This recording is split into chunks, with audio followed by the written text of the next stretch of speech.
I returned my father's $500 graduation gift in front of his new family and told him his money was 10 years too late.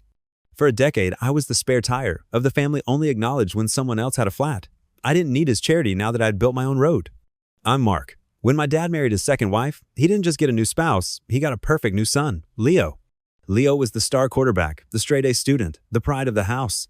I was just the kid from the first mistake. At dinner, Dad would talk for an hour about Leo's touchdowns, then look at me and ask, "So, you still doing that computer thing?"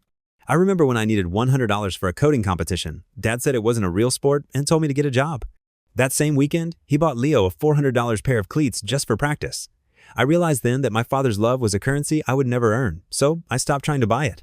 I started working 3 jobs, sleeping 4 hours a night, and building my own future in the dark. 10 years later, I was the keynote speaker at my university's commencement.